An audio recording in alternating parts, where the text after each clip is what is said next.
उम्मीदों की कश्ती को डुबोया नहीं करते, मंजिल दूर हो तो थक कर रोया नहीं करते। रखते हैं जो लोग उम्मीद कुछ पाने की, वो लोग जिंदगी में कुछ खोया नहीं करते। कहते हैं जो लोग जिंदगी में कुछ पाने के लिए जी तोड़ मेहनत करते हैं, वो कभी नाकामयाब नहीं होते। आज मुलाकात कीजिए एक ऐसी ही शख्सियत से जिन्होंने डिसेबल्ड होने के बावजूद यूपीएससी की जनरल कैटेगरी में टॉप किया और ये साबित कर दिया कि अगर जुनून और जज्बा हो तो दुनिया की कोई भी ताकत आपको अपनी मंजिल पाने से रोक नहीं सकती। तो आइए रूबरू होइए आईएएस ईरा सिंघल से।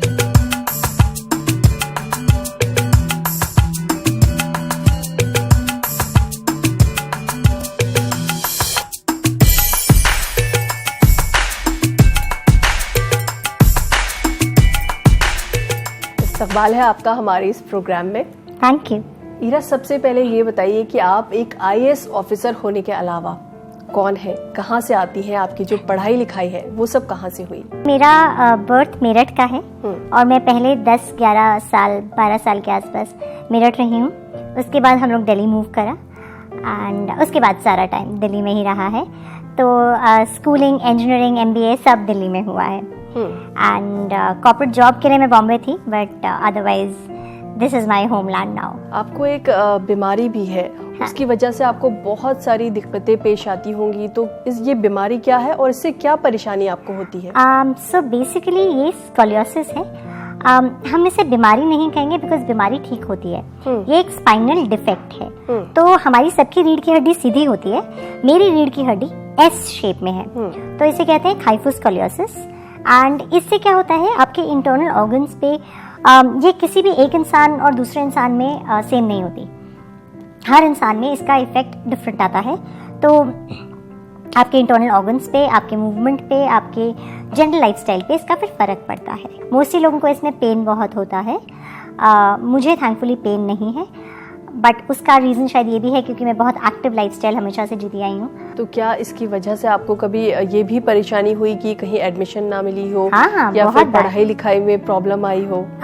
एक्चुअली क्या है, हमारी दुनिया में लोग आपकी शक्ल से आपको जज करते हैं रादर देन आपके कोई इतना टाइम नहीं लगाता कि वो ये चेक करे कि एक्चुअली आपके बारे में उसे क्या ओपिनियन बनानी है। लोग आपको देखते ही आपके बारे में जजमेंट बना देते हैं। तो जब आप मेरे जैसे दिखते हैं तो लोग आपके लिए ऑटोमेटिकली ये मान लेते हैं कि अगर आप शारीरिक रूप से परफेक्ट नहीं है तो आप बाकी चीज़ों में कैसे हो सकते हैं। तो आपको ना बार बार अपना टैलेंट प्रूव करना पड़ता है, बार बार आपको इक्वलिटी पाने के लिए एक्स्ट्रा एफर्ट करना पड़ता है। हर बार you have to start from zero and नहीं, actually start from a negative. Mostly लोग जीरो से स्टार्ट करते हैं।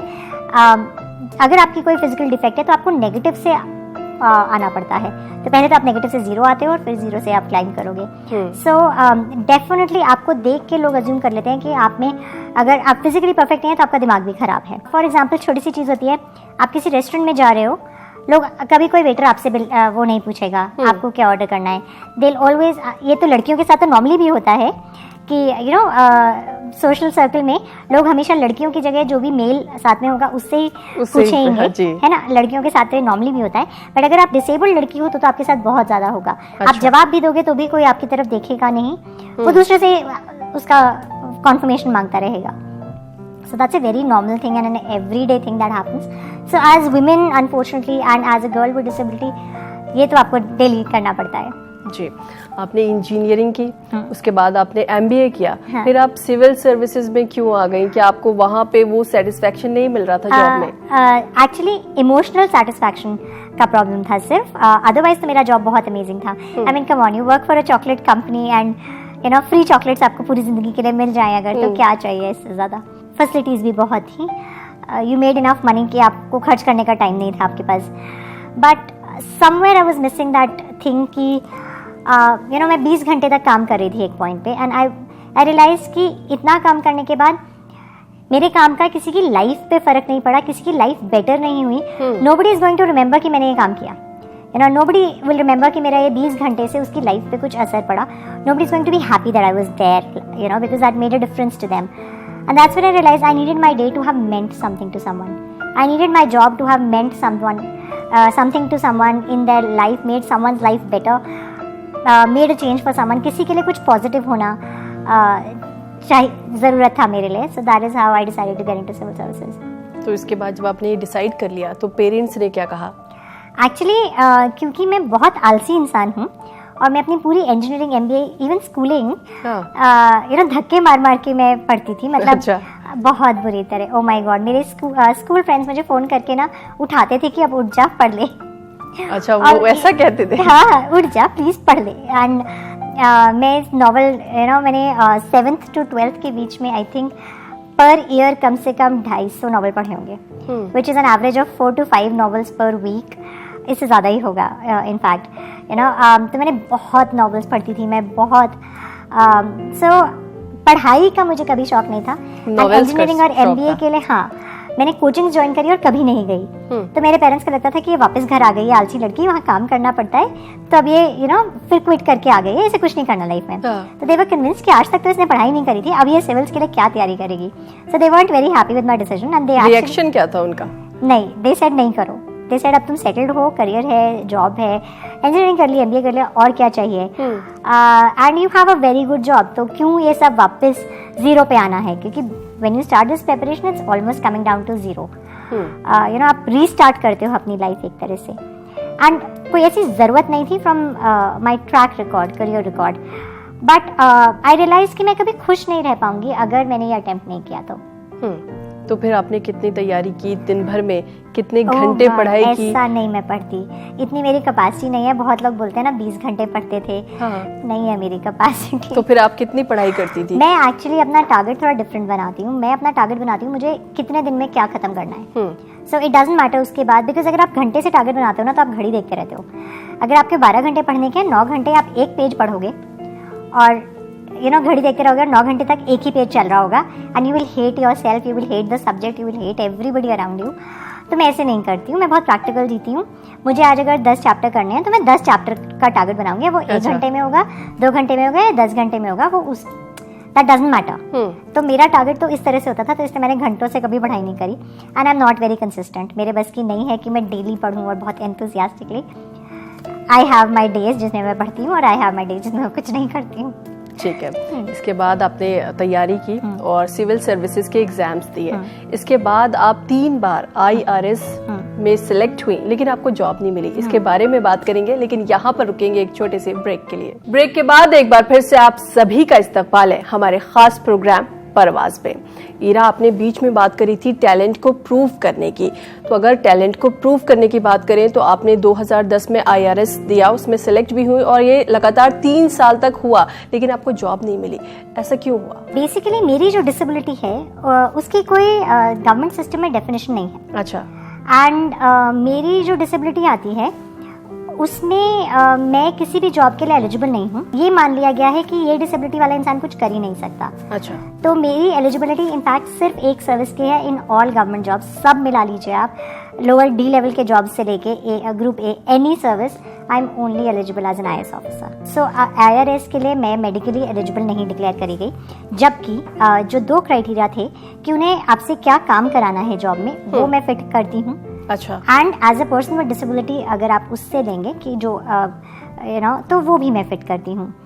द ओनली प्रॉब्लम इज कि उन लोग हर सर्विस में एक कौन सी डिसेबिलिटी को कौन सर्विस लेगी वो डिसाइड करा हुआ है. That is actually against the law, but ये हुआ है एंड उस बेसिस पे मुझे 3 बार रिजेक्ट किया गया. लेकिन फिर भी आप बहुत मेहनत के बाद एक ऐसी जगह पे पहुंचते हैं, एक ऐसी जॉब में सिलेक्ट होते हैं जिसका लोग सपना देखते हैं, और वहां पर जाकर आपको रिजेक्ट कर दिया जाता है, वो भी 1 बार नहीं 3 बार. तो उस वक्त कैसी फीलिंग आती है? जो लोग ऐसा कर रहे होते हैं उनके लिए क्या फीलिंग आती है? एक्चुअली मैं सच बोलूं तो ऐसा नहीं है कि मुझे उन पे नेगेटिविटी या कुछ वो था. Point is I have faced this all my life. मैंने लोगों का ना सोचना पूरी जिंदगी फेस किया है, लोगों की समझ की कमी मैंने तो पूरी जिंदगी फेस की है. तो this was another opportunity of O my God again. But क्योंकि मैं अपनी पूरी जिंदगी फाइट करती आई हूँ, पूरी जिंदगी मैंने मेहनत करी है यही प्रूव करते रहने में कि भाई you have to look at me as a person who can do things. You have to remove your bias and then look at me and then decide कि मैं कर सकती हूँ कि नहीं, रादर देन यू अज्यूमिंग कि मैं नहीं कर सकती हूँ. तो it was just another day in my life. It was just another battle that I had to take.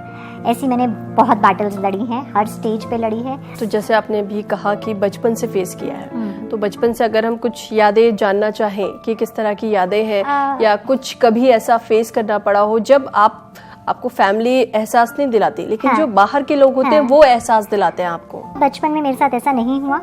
क्यों? क्योंकि मेरी डिसेबिलिटी जो है वो टीनेज में ज्यादा दिखती थी. बचपन में I was just a short kid.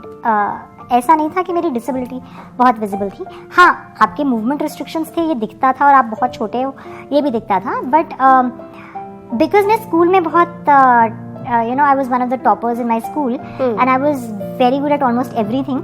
तो समवेयर वो टैलेंट जो Meerut being a slightly smaller place, वहाँ एवरीबडी नोज कि आप कितने टैलेंटेड हो. सो वो जजमेंट वहाँ से आता था. एंड प्लस अगर आपकी फैमिली हमेशा पॉजिटिवली आपको प्रेजेंट करती है तो the world starts looking at you positively. ये बिल्कुल सच है. मैं एक बहुत फनी आपको इंस्टेंस बताऊँ.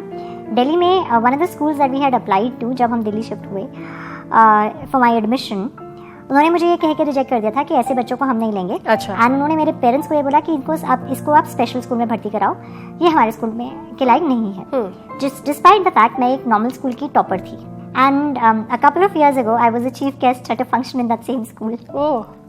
So that was quite a turn of events. But yeah. तो उस वक्त क्या फीलिंग आ रही थी कि ये वही स्कूल है जिसने रिजेक्ट किया था? मुझे एक्चुअली ये फीलिंग है कि चलो आज ये ऐसा नहीं करते हैं. So I was happy about that. अच्छा, इसके बाद जब आप IRS में सिलेक्ट हुई और उसके बाद आपको जॉब नहीं मिली, तो आपने एक केस भी फाइल किया था. तो वो केस फाइल करने के पीछे वजह क्या थी? एक्चुअली मैं जब क्विट करके आई थी, मुझे IAS या IFS में जाना था. उसका रीज़न ये था कि these are the two jobs that I thought would help me serve my country directly. Foreign का रीजनिंग ये था कि I love travelling and I love learning languages, and you get to represent India at a larger stage. And IAS में तो आप directly लोगों के साथ काम करते ही हो. You help make lives better every single day. So these were my two positions that I wanted to get into. But हुआ ये कि तो इसलिए जब मेरा IRS का रिजल्ट आया था, जब मेरा रैंक आया, तो आई न्यू कि मेरे को IAS या IFS नहीं मिलेगा इस रैंक पे. तो आई सेड ठीक है, दोबारा तैयारी करनी पड़ेगी, तो पढ़ाई करो. बट हुआ क्या, मेरे जैसे और बहुत कैंडिडेट्स को रिजेक्ट किया गया था. एंड उनके मुझे फ़ोन कॉल्स आए ये कहते हुए कि आपको पता है आपके साथ क्या हुआ. तो मुझे तो पता ही नहीं था कुछ हुआ है एक्चुअली. अच्छा. मैंने तो जब रैंक देखा उसके बाद आई वाज लाइक नहीं मिलेगा, छोड़ो, दोबारा तैयारी करो. तो मैं तो दोबारा अटेम्प्ट की तैयारी करी थी. बट वो जो दूसरे कैंडिडेट्स थे उन्होंने मुझे बताया कि ऐसे करके रिजेक्ट किया गया है. And then I started investigating and I found out कि ये रीज़न है. तो मेरे को अपने लिए केस नहीं करना था. बट आई थॉट कि इतने कैंडिडेट्स के साथ हर साल होता है. someone needs to stand up to this, someone needs to point this out, someone needs to get किसी को तो खड़ा होना पड़ेगा. एंड मुझे लगा कि तुम तो सिस्टम में कुछ अच्छा करने आए हो, तुम तो टू मेक पॉजिटिव चेंजेस आए हो, तो why not start from here. ये पहली अपॉर्चुनिटी मिली है, यहीं से स्टार्ट करते हैं. And my dad's main this thing was that my father is one of those people जिनको लगता है कि अनफेयर नहीं होनी चाहिए चीज़. This is my first opportunity to make a difference for someone else. So that's how we got into the case. It was never about getting a job for yourself. It was actually that this is unfair and this cannot be allowed to happen. लेकिन आप थक नहीं गई थी? लगातार exams दे रही थी और सिलेक्ट भी हो गई थी, लेकिन जॉब नहीं मिल रही थी. फिर आपने 2014 में फिर से एग्जाम्स दिए. ये एग्जाम एक ऐसी चीज़ है, आप डेली थक जाते हो. तो अगर आप डेली थक जाते हो तो आपको अगले दिन उठ के फिर तैयारी करने की भी आदत पड़ जाती है. मैं एक चीज़ बोलूँगी कि मेरे पास एक बहुत बड़ा क्वेश्चन था कि एक तो I was financially stable, my parents were well to do. And दूसरी चीज़, मैं जब कॉर्पोरेट छोड़ के आई थी तो मेरी कंपनी ने मुझे क्लियरली बोला था आपको जिस दिन वापस आना है आप आ सकते हो, दरवाजे खुले हैं. So I had that confidence कि मेरे को जॉब की प्रॉब्लम नहीं थी. जॉब मुझे पता था मुझे कल मिल जाएगा. So for me this was about finding that one thing that was going to make me happy working. तो इसलिए शायद it was yes, it was very tiring. I think सबसे थकाने वाली चीज़ ये एग्ज़ाम देना है. एंड सेकेंडली मैं हर बार अपनी कमी देख सकती हूँ. I can find a fault with my self. मैं अपनी गलती देख सकती हूँ, मैं अपनी कमी देख सकती हूँ. तो इंस्टेड ऑफ सेइंग कि एग्जामिनर ने ये किया, क्वेश्चन पेपर ऐसा आया, सब्जेक्ट बेकार है, UPSC खराब है, मैं ये देख सकती थी कि मैंने क्या गलत किया. तो आपको एक रीज़न मिल जाता है कुछ बदलने का अगले दिन. So that is how I could keep myself into the loop. Because I could always find कि अब इससे ये बेटर कर लेते हैं। शायद अगर मुझे वो दिखना बंद हो जाता तो मैं ज़्यादा डिमोटिवेट हो जाती और तब मैं नहीं दे पाती। बट क्योंकि बचपन से आई हैव लर्न कि तुम दुनिया को नहीं बदल सकते, तो the only person you can change is yourself. तो वो आदत थी कि अपनी गलती ढूंढ लो और अपने आप को चेंज कर लो।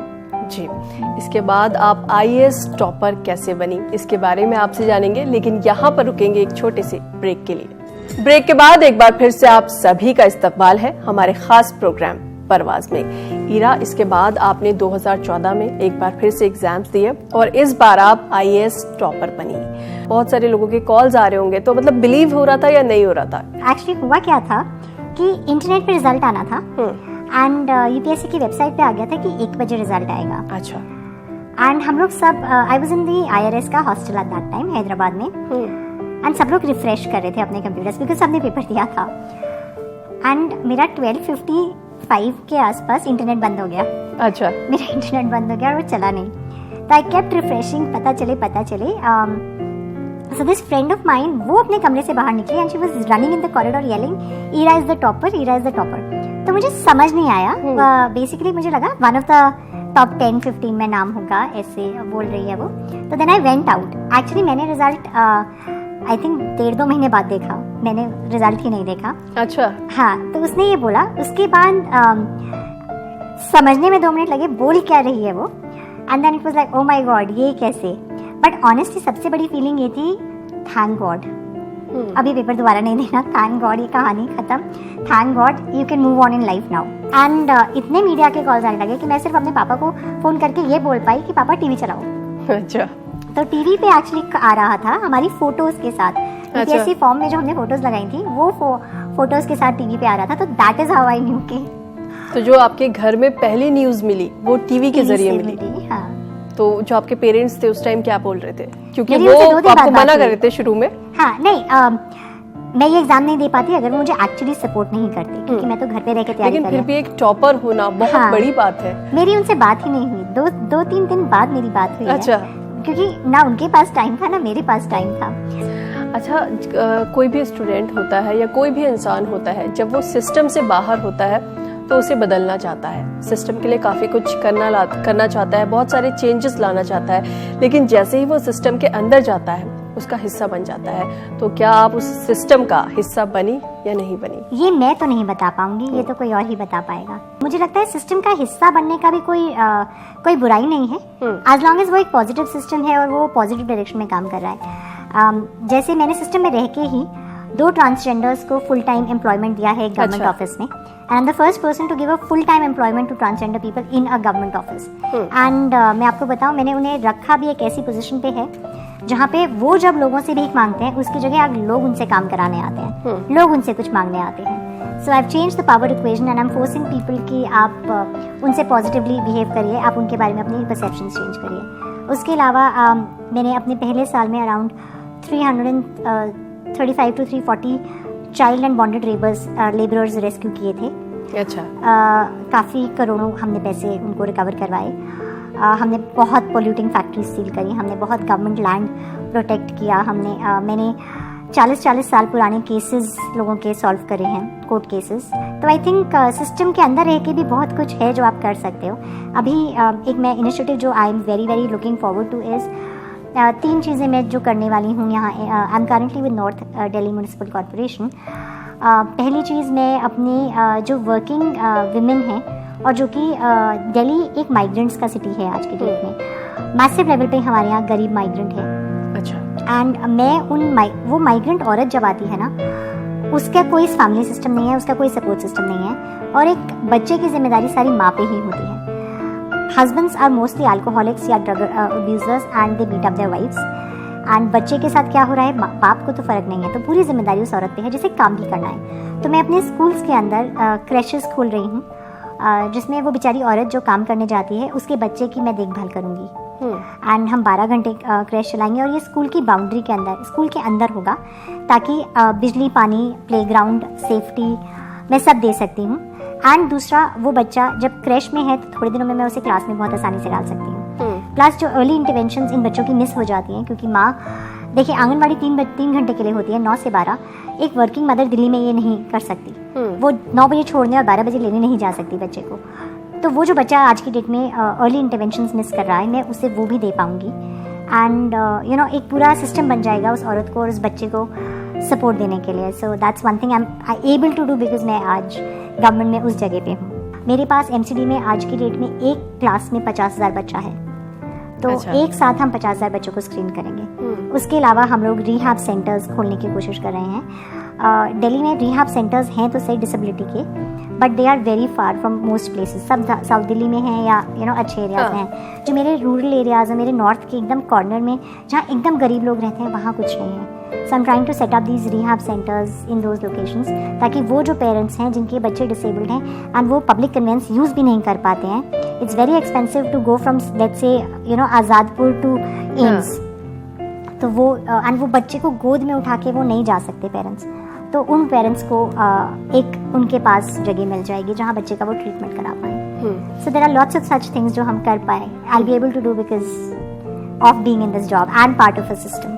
जी, आप इतने बड़े ओहदे पर हैं, लोगों के लिए इतना सारा काम कर रही हैं, एक बदलाव लाने का काम कर रही हैं, लेकिन फिर भी सोशल साइट्स पर लोग आपको ट्रोल बहुत करते हैं। प्रॉब्लम इज़ कि हमारे देश में ना अभी तक वो मैच्योरिटी ही नहीं आई है कि हम इंसान को एज अ इंडिविजुअल देख, एज एन उसके टैलेंट को देख पाएँ। हम हर किसी को उसके लुक्स पे जज करते हैं। एंड ये जो इंस्टेंस है, ये एक इंसान का वो आपकी एबिलिटी ना देख पाना और सिर्फ आपकी डिसेबिलिटी देखना, वो है पॉइंट। ये है कि it's not about one individual, it's the सोच, it's the attitude, it's the perception that needs to be changed, that people are not their physical selves, people are the the talent that they possess, the abilities that they possess, and who they are as individuals out in the world. So I think that's where the difference is. मैं नहीं कहूँगी मुझे बहुत troll करते हैं, but once in a while जब troll करते हैं तो क्या कहते हैं? मैं कुछ भी कह सकते हैं लोग, मतलब वो तो आप छोड़ दीजिए, लोगों की इमेजिनेशन बहुत आगे तक होती है, कई बार तो आपको समझ भी नहीं आएगा क्या कह रहे हैं। आपका कोई मैसेज हमारे व्यूअर्स के लिए? मैं सिर्फ ये कहूँगी कि अपने आप को आप पॉजिटिवली जज करो, अपने आप को आप अच्छे से जज करो, तभी दुनिया आपको जज करेगी। हर कोई आपको नहीं समझ सकता, बट आपको तो समझना पड़ेगा। और आप अपने बारे में जो सोचते हो, दुनिया वो सोचने लगेगी। सिर्फ you need to believe in yourself, you need to think for yourself, you need to take your decision, stop worrying about what the world thinks. दुनिया वही सोचेगी जो आप सोच रहे हैं। तो आप अगर सही सोचेंगे, पॉजिटिव सोचेंगे, दुनिया भी पॉजिटिव सोचेगी। ईरा, आप हमारे स्टूडियो में आई और तमाम बातें अपनी जिंदगी के बारे में हमें बताई। आपका यहाँ आने के लिए बहुत बहुत शुक्रिया। Thank you. तो ये थी IAS ईरा सिंघल। आपसे फिर मुलाकात होगी अगले हफ्ते किसी ऐसे ही शानदार सितारे के साथ। फिलहाल हमें दीजिए इजाजत। आदाब।